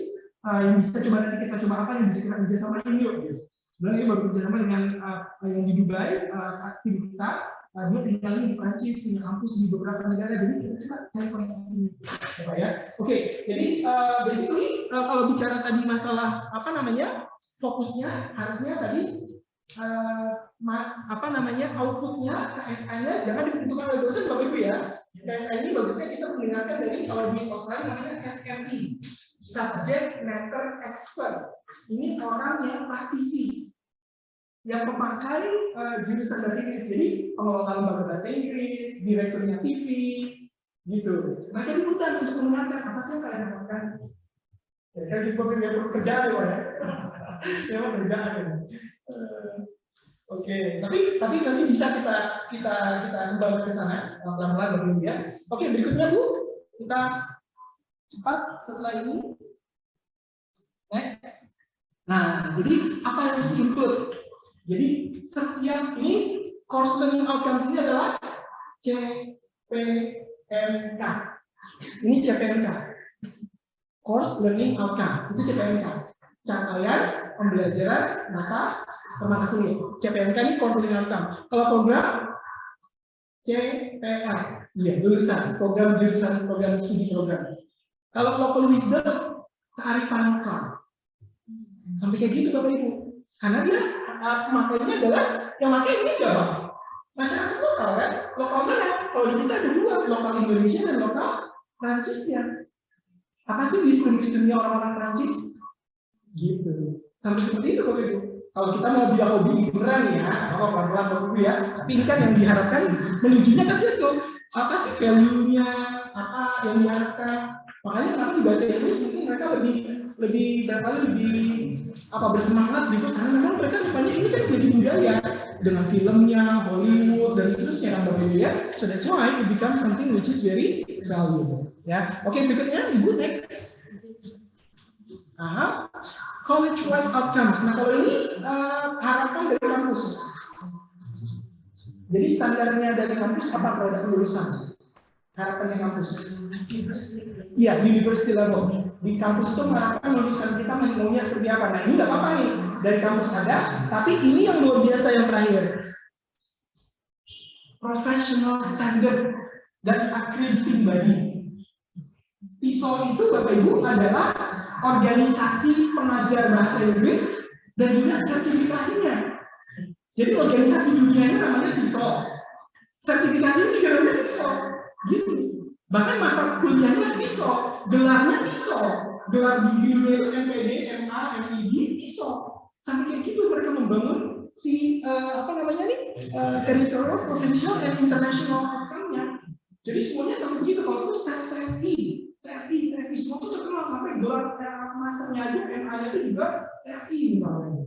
Makanya kan ada kayak PISOL gitu ya. Itu karena kan dijadikan industri. Dan itu agree semua elemen yang terlibat di stakeholder-nya di outcome-nya. Jadi kalau mau dapat buku bagus, cari yang punya PISOL. Gitu. Karena mereka pasti udah menjelaskan seperti itu. Gitu ya, Bapak Ibu ya. Next, Ibu. Nah, ini terakhir. Oke. Nah, jadi kalau dibilang jujur, sebetulnya sih yang bisa dipisah-pisah. Yang namanya outcome based education dengan PBL dengan CBE nggak bisa dipisah karena sebenarnya sebetulnya saling mendukung gitu Bapak Ibu. Makanya kalau OBE apa Bapak Ibu? Outcome based education itu ini elemen yang tadi Pak tadi kan ini adalah input, proses, output, outcome. Ya, kalau PBL, nah project based learning kalau di kami terjemahkan ini karena GE ini PBL banget. Apa-apa yang kita lakukan itu berbasis project. Contohnya ini adalah project manager kami Bapak Ibu. Bahkan kami punya PBL project manager. Ya kerjanya adalah bikin project dengan luar negeri menghubungkan antara GE dengan partner-partner di luar negeri. Kerjanya begitu. Jadi ada profesi yang menjabat itu PBL itu kita jadikan title profesi. Gitu. Jadi apa yang dilakukan 3T. Nah ini bikin lebih bangga, makanya lulusan Visual itu bangga karena mereka bisa teach, train, dan report. Gitu. Kalau bikin 3 sertifikasi, level 3, 4, dan 6. Dan ini mengacu kepada KKNI dan kalau KKNI itu kan Indonesia namanya IQF ya, Indonesian Qualification Framework. Kalau kami mengacunya kepada Australian Qualification Framework dan IQF atau UK, Regulated Qualification Framework. Sama KKNI juga, tapi punya UK dan Australia. Gitu. Nah, dari kalau kita mengadopsi dari French Qualification Framework di standar pengajarannya negara Prancis, karena kan yang punya. Kedua, mengacu pada siapannya untuk LP dengan LS-nya. Gitu. Mengacu kepada CFA, karena kan itu kompetensi. Dan jadi, bahkan bahasa Inggris saja ikutin CFA sekarang. TOEFL ikutin CFA. IELTS ikutin CFA. Harus digantinya ke CFA. Gitu ya Bang Dwi ya. Terus, setelah mereka bisa punya 3T, supaya menjadi project-nya bisa berjalan, mereka harus melakukan 3C. 3C tadi. Ya, gitu Bapak Ibu. Hampir sorry, maaf, terima kasih. Silakan gitu. Emang benar nggak cukup kalau cuma 40 menit?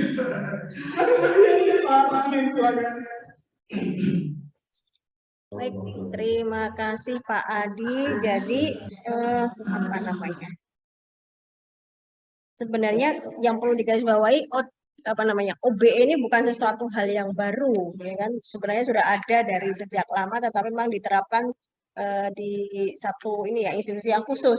Baru sekarang diadopsi untuk semua institusi, baik universitas maupun politek itu tadi.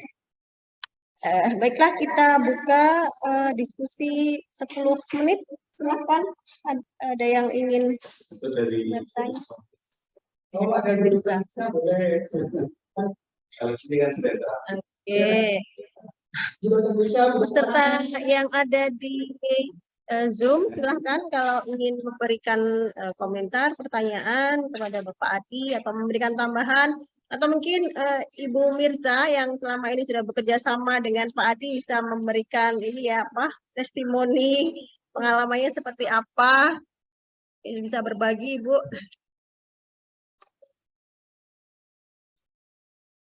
Silakan. Masih mute Ibu. Ya. Oh iya. Baik, terima kasih Ibu Sri Handayani, Bapak Ibu sekalian atas kesempatan yang diberikan. Kalau saya diminta untuk memberikan testimoni bekerja sama dengan Mr. Adi, pertama dengan siswa-siswa kami mendapatkan training dari Mr. Adi, mereka itu mengetahui teknik-teknik mengajar lebih bagus. Kemudian mereka menjadi confidence, Bapak Ibu. Apalagi kami di Prodi ini kan tidak sekedar mengelola Prodi. Kami ini mengelola mahasiswa dari keluarga kurang mampu secara finansial, mencarikan mereka pekerjaan, pekerjaannya bisa untuk membayar kuliahnya. Nah, sedangkan karena kami fokus di mahasiswa kurang mampu, kami tidak melakukan seleksi bagaimana kemampuan berbahasa Inggris, berbahasa Indonesia, kemampuan akademiknya. Tidak kami seleksi, karena memang kami komitmen untuk membantu mahasiswa kurang mampu. Sebagai akibatnya, yang datang itu beragam kemampuannya Bapak Ibu. Kadang-kadang kami mendapatkan mahasiswa yang mempunyai kemampuan bagus, diajari 1 kali sudah bisa, seperti itu. Tapi kadang-kadang juga mendapatkan yang sebaliknya. Namun dengan beragam kemampuan yang dimiliki mahasiswa, ada saja Mr. Adi ini mempunyai cara untuk meningkatkan kompetensi mereka. Benar-benar dengan training TESOL ini benar-benar mencetak mereka menjadi pengajar yang siap pakai. Dan memang rata-rata Ibu, Bapak, setelah ikut training TESOL ini, mereka diterima di sejumlah English course yang ada di Bali. Salah satunya misalnya satu English course. Satu English course itu dia mengajar bahasa Inggris khusus untuk orang Rusia, anak-anak Rusia. Tentu saja itu tantangannya sangat luar biasa. Kemudian Bali English course itu mengajar bahasa Inggris khusus orang Jepang. Nah, seperti itu. Dan di sejumlah English course yang lain. Bahkan ada di antara anak-anak program beasiswa kerja itu mereka berani membuka kursusnya sendiri. Tapi itu kursus bahasa Indonesia, kursus BIPA. Namun pengajar BIPA itu Bapak Ibu juga harus mempunyai basic English seperti itu. Itu yang untuk anak didik kami. Selanjutnya untuk prodi Magister Ilmu Linguistik, termasuk kurikulum kami yang direview dan mendapatkan masukan dari seluruh Gen Academy Family, itu benar-benar memberikan masukan yang banyak kepada prodi kami sehingga kurikulum prodi kami bisa seperti ini. Ada sentuhan entrepreneurnya itu. Jadi mahasiswa profil lulusannya kita tambah menjadi yaitu pengusaha di bidang pendidikan bahasa, kursus bahasa itu. Di samping profil lulusan yang lain seperti menjadi guru, menjadi peneliti, dan lain sebagainya. Jadi mungkin itu sedikit Bapak Ibu, Bu Sri, mohon maaf. Saya sedikit memberikan coretan di review yang, memberikan sedikit coretan di kurikulumnya. Nanti saya kirim aja ya Bu Sri. Iya, terima kasih sekali bisa. Wah, ini reviewernya banyak loh untuk kami. Tapi maaf, saya hanya bisa memberikan catatan berdasarkan pengalaman saya kemarin sehingga prodi kami bisa unggul. Baik, terima kasih. Terima kasih banyak Bu Dr. Wiza. In addition, sedikit tambahan bahwa prodi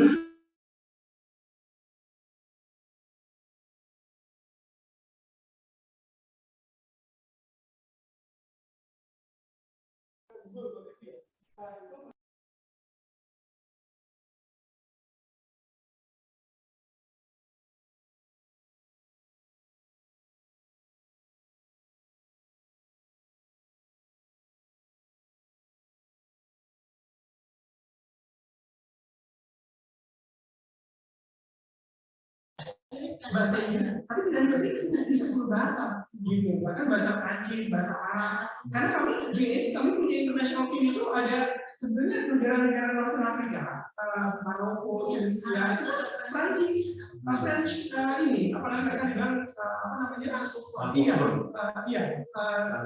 Francophone ya, jadi menggunakan bahasa Prancis sebagai bahasa nasionalnya juga, gitu. Makanya cuma mereka sedang holiday, sama holiday sedikit kami sedang pada liburan jadi nggak bisa ikut kontribusi. Tapi nanti masukannya saya minta untuk dikirimkan secara tulis. Siap. Terima kasih. Baiklah, apakah masih ada ini yang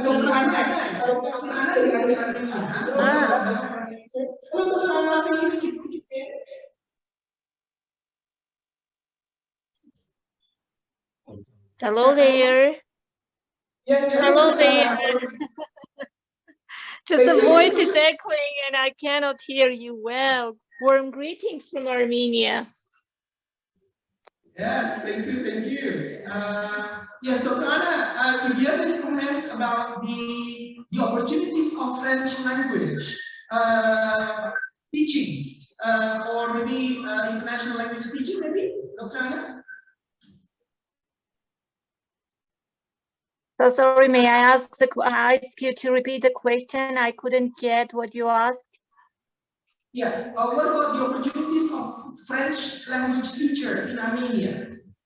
Is there any open, opportunities there for French? Okay, may I repeat the question to clear up? I think that you're asking about the French language being taught as the second language here or as a foreign language? Yeah. Yeah.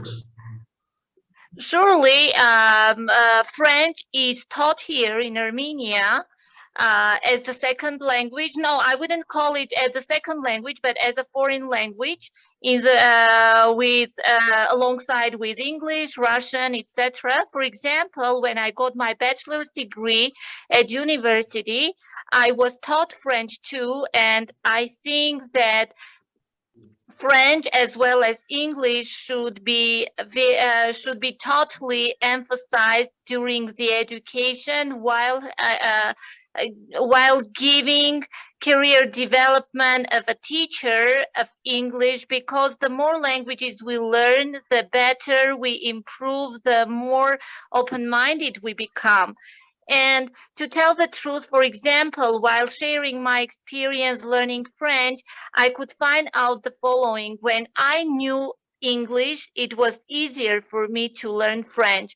Sorry, perhaps I'm not keeping to the point because I couldn't understand the question. If it is so, please interrupt me. Sorry. Oh no, that's good. That's good, Dr. Anna. Thank you. So it's very interesting to know the fact that when you can speak English, actually it's a lot easier for you to learn French. So I find it also probably quite similar. So that's very interesting point of view there. So just an idea, Bapak Ibu. Jadi ini juga salah satu peluang bahwa if our Indonesian French graduates, they are very good, maybe they can be actually teachers not only in Indonesia. They can become teachers for international market. So this is something that I feel a good opportunity for our French graduates if they want to become an international teacher. Jadi mereka bisa menjadi guru-guru bahasa Prancis di dimanapun tidak ada di Indonesia. Karena mungkin sekolah-sekolah internasional berbasis kayak bahasa Prancis mungkin mereka bisa menjadi guru bahasa Indonesia untuk orang Prancis misalkan. So I think there will be a lot of great, collaboration. Thank you so much, Dr. Anna. Dr. Anna is from Armenia, but thank you too. Lulusan kami international service. Sudah doktor tapi juga international service. Yes, it's amazing. Ya, Pak Adi, di sini sebenarnya kami juga mengundang beberapa alumni, karena ya tadi karena untuk penyusunan evaluasi kurikulum juga membutuhkan masukan dari alumni. Kiranya ada perwakilan dari alumni yang ingin memberikan masukan untuk kami. Hilda, est-ce que vous êtes là? Oui, madame, je suis là.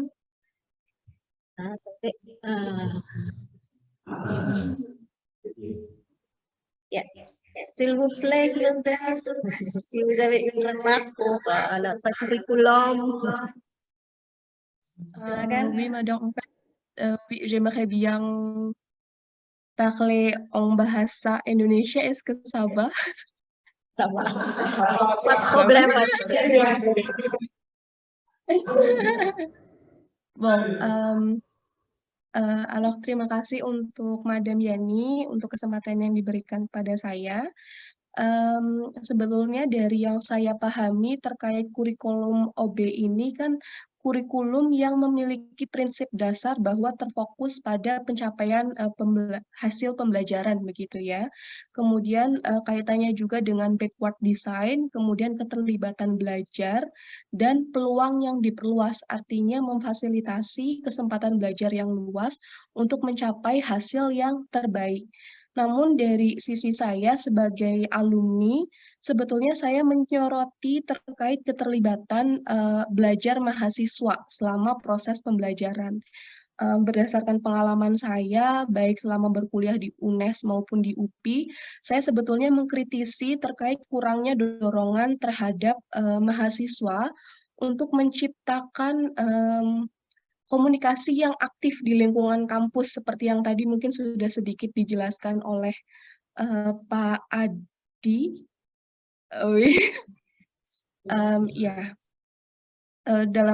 Dalam artian tidak hanya komunikasi itu sebaiknya tidak hanya ada di dalam kelas saja. Dan jika saya bandingkan misalnya, mohon maaf, luaran di UNES atau mungkin luaran di IFI misalnya, saya menimbang bahwa anak-anak yang mengambil kursus di IFI itu mereka jauh lebih aktif. Je pense qu'ils sont plus confiants, par exemple, pour parler en français. Dan pada akhirnya di dunia kerja, di dunia profesional, untuk menjadi seorang pendidik bahasa Prancis, kami tidak hanya bersaing akhirnya dengan anak-anak lulusan LPTK bahasa Prancis saja, tapi juga dengan anak-anak yang dengan mahasiswa-mahasiswa lain yang sebetulnya bukan lulusan dari LPTK Pendidikan Bahasa Prancis. Nah, untuk itu saya mungkin ingin memberikan masukan, misalnya sebetulnya ini hasil diskusi saya juga dengan Ain terkait DELF B2, mungkin ini bisa dijadikan salah satu syarat yang perlu dilampirkan, misalnya bisa lulus dari UNES gitu.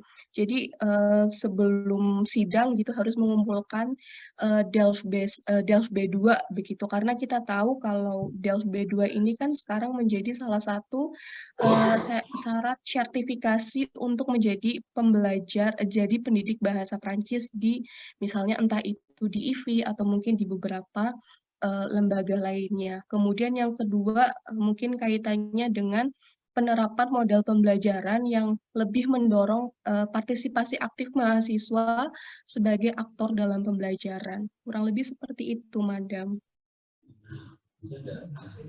Oke, terima kasih. Ya, berkaitan dengan ini tadi ya, apa namanya, kurangnya dorongan terhadap mahasiswa. Kalau boleh menanggapi, ini ada yang aneh gitu kalau anak-anak misalkan salah satu dari kami gitu kan, sudah akan menerapkan bimbingan skripsi pakai bahasa Prancis. Sudah datang, Pak. Terus kemudian takut masuk kelas, Madam. Ini Madam itu. Kenapa? Parce que vous parlez français. Lah, kamu belajar apa? Jadi memang apa namanya? Iya, tantangan untuk bisa mengajak mereka untuk praktik di luar kelas, di dalam kelas itu apalagi kemarin 2 tahun ini pembelajaran online itu memang sulit sekali ya untuk mengajak mereka untuk aktif di sini. Ya.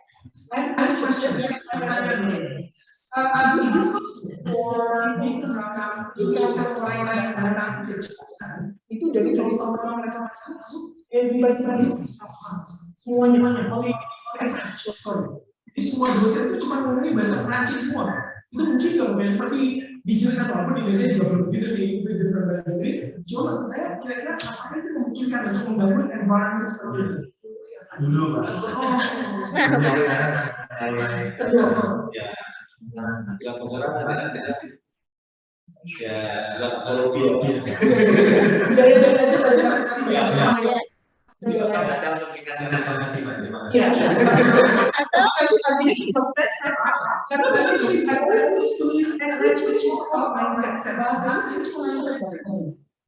kalau Bapak Ibu itu saya pertama kalinya mencoba bahasa Inggris, saya bisa otomatis menulis skripsi.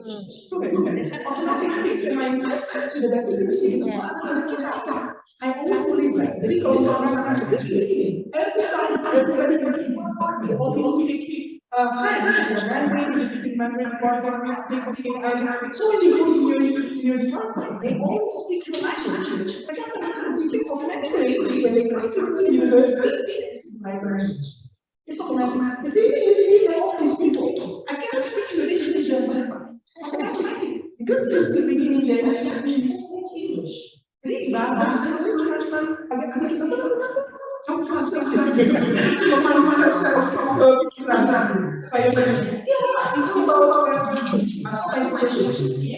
we can build that again.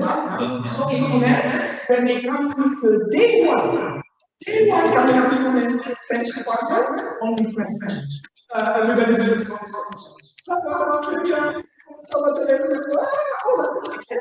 yeah, that will be amazing. Because I think that would be the only way for the students to be able to, when they graduate, they are able to face the real world. Itu satu-satunya cara mereka menghadapinya Prancis sesungguhnya. Dan mereka mungkin itu langsung dari kekurangan. Ya, terima kasih Mas sudah mengingatkan kami. Itu jauh kita saya kamu ada di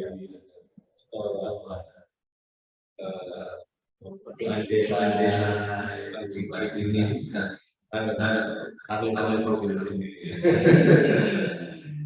kita yang jelasin setelah kadang menyerah. Jadi ketika ditanya di kelas diam lama, kita kadang menyerah daripada mereka tidak menjawab.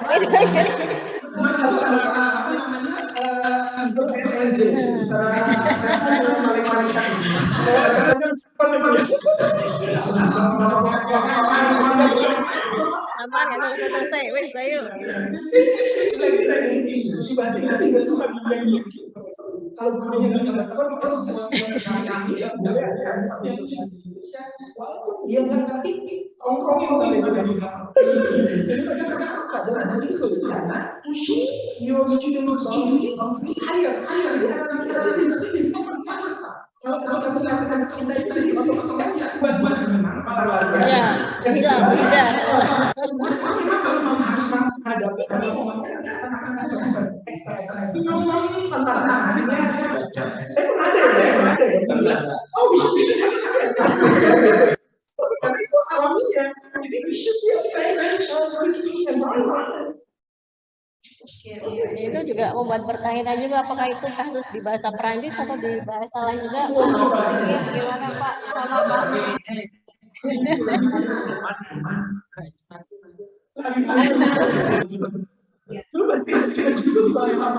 Mungkin dari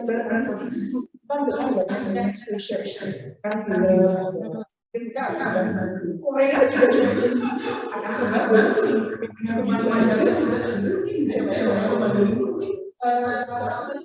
film ada Bahasa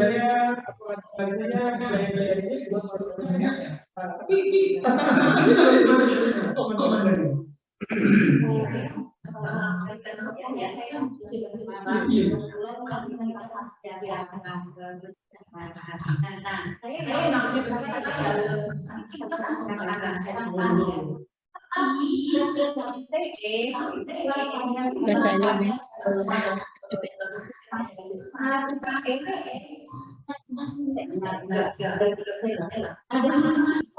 Yang dipresentasikan bahasa kami berbeda.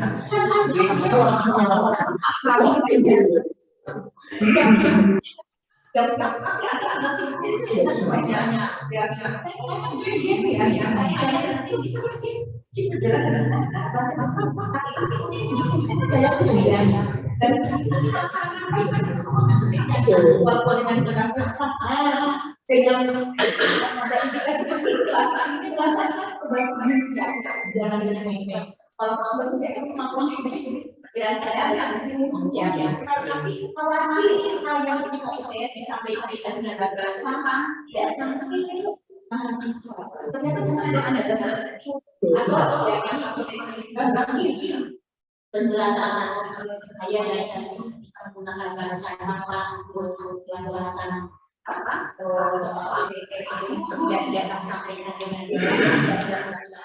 pas-pasan pada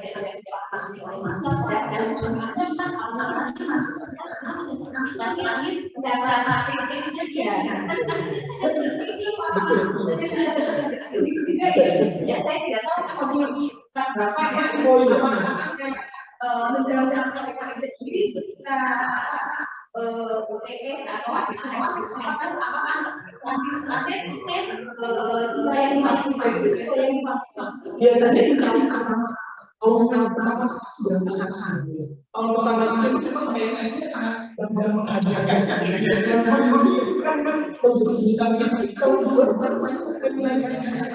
jadi ketika waktu dilatih kejadian saya sama seperti itu. Jadi semua bos Inggris di LP3I saya tidak perbolehkan di kampus bahasa Indonesia. Memang itu ada sesi atau apa? Dengan itu anak-anak mahasiswa LP3I semua belum kan boleh tahun 3 tahun kan? Jadi tahun itu dipakai semua. Anak boleh tidak terpaksa bahasa Inggris. Tapi memang ada hubungannya harus ada substansi. Jadi pertama tidak tapi harus ada ada anak-anak. Jadi ada mungkin platformnya. Jadi mungkin ada franchise juga dari anak-anak. Tapi kadang-kadang ada tadi jongler gitu. Jadi begitu masing-masing. walaupun ada sekali-sekali pikirnya dari negara masing-masing, dan memang mereka udah bisa bagus. Jadi ini mungkin bisa nanti pelan-pelan kita coba-coba di French, karena kita akan project, nanti kita lihatkan kan justru mulai coba-coba juga Prancisnya bisa kita coba jalan-jalan, apa mudah-mudahan dengan lain bisa sama-sama melihat. Nah memang ini the missing link of language training center di baik itu lokal sama-sama. Kendalanya mereka mindset itu masing-masing. Harapan kita mereka menganggap sudah semuanya dan harus sudah bahasa asing supaya mereka merasakan ada. Makanya kenapa kalau di software itu the first thing hari pertama itu bilang harus belajar bahasa Inggris. Jadi sedikit mereka datang saya pakai bahasa India, saya pakai bahasa Prancis sedikit, Spanyol, Spain, Spanish, tapi cuma introduction saja. Tapi rule-nya tidak boleh bahasa asing dalam satu kelas. Sehingga mereka merasakan gini saya belajar bahasa asing. Karena guru-gurunya kadang-kadang kita yang jadi sudah semuanya mereka. Tapi kadang-kadang antara apa info ya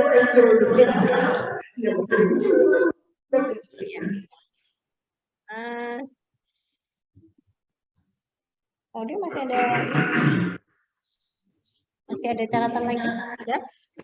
Ya, terasa ini sudah pukul 12.30 ya, memang menarik sekali ya, memang benar sekali kalau misalkan bicara masa ini panjang ke apa namanya cabangnya di mana-mana, satu bidang bisa harian tersendiri ya. Sebelum penutup silakan Pak Udin juga ingin buat satu kesimpulan terlebih dahulu mengenai diskusi kita pada siang hari ini. Baik, sebagai penutup kami sekali lagi mengucapkan terima kasih yang setinggi-tingginya, apresiasi yang sangat mendalam kepada para penyaji, Bapak Dr. Abdul Ghafur serta Bapak Adi dari Gen Internasional bersama tim, serta para trainer yang bersedia hadir di sini dari luar negeri, kemudian para alumni serta dari mahasiswa. Semoga kegiatan ini tidak berhenti sampai di acara ini, tetapi kita bisa kembangkan kembali, kita bisa eksplor untuk mewujudkan satu teamwork yang hebat. Semoga acara ini memberi manfaat bagi kami di UNES serta dengan Gen Internasional. Terima kasih.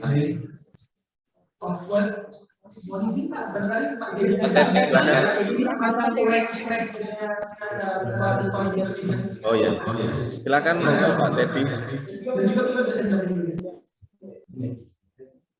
Jadi mungkinkah sinyalnya bagus?